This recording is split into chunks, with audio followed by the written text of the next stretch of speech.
Thank you. It's an honor to be here. But 2 weeks ago, I think I got this email, this invitation from Peter inviting me to be one of the speakers here. And usually I take some time to discern if this is for me.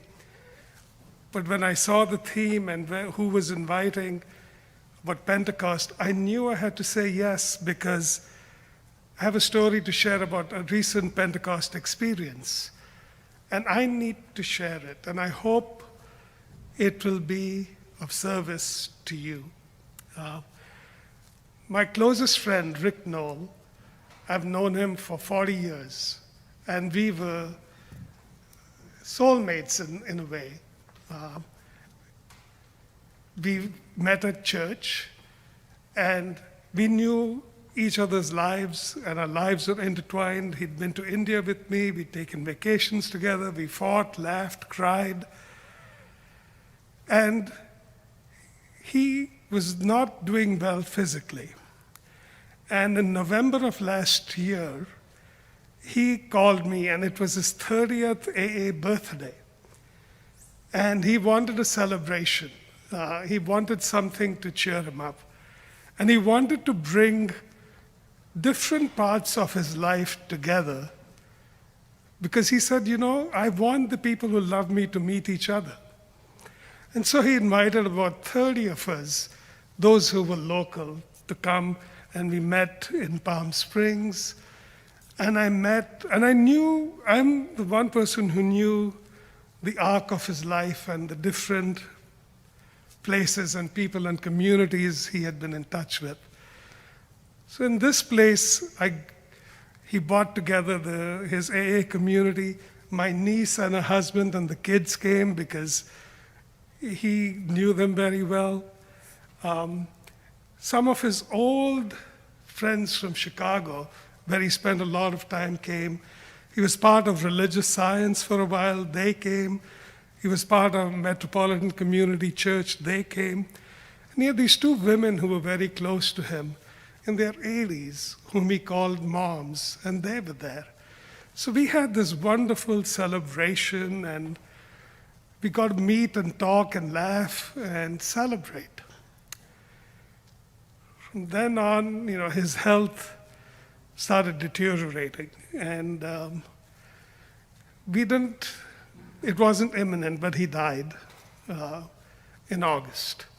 And I was the power of attorney, and his family was far away, so I served as the executor and planned the memorial service, which I was going to be presiding over in a way. And some of the people I'd met at that gathering, we came together. The details were not pretty at all, how he died. But we worked together. We took care of what we needed to care of and supported. And I just knew that this service we were going to have needed to be, again, bringing all these parts of his life together. And so that was my prayer. And we expected 70 or 80 people to come. And 135 showed up.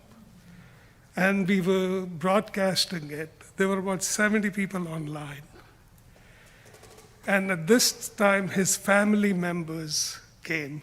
He came from a Lutheran family, so his brother, who's a Lutheran pastor, came. His sister is a conservative evangelical who did not accept him being gay well. Her husband is a Trump follower. They came with their children. My niece and her two kids came. The AA community came. There were people from religious science, MCC. There were some Muslim friends from the community. There were some drag queens, some indigenous people he knew, and some people from the street who went to 12-step meetings.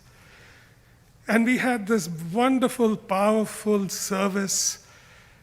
And it was a Pentecost experience. All these people, all these different groups celebrated, laughed, cried together. His sister and her husband, Trump supporters, came and hugged us, and they hugged the drag queens who were there.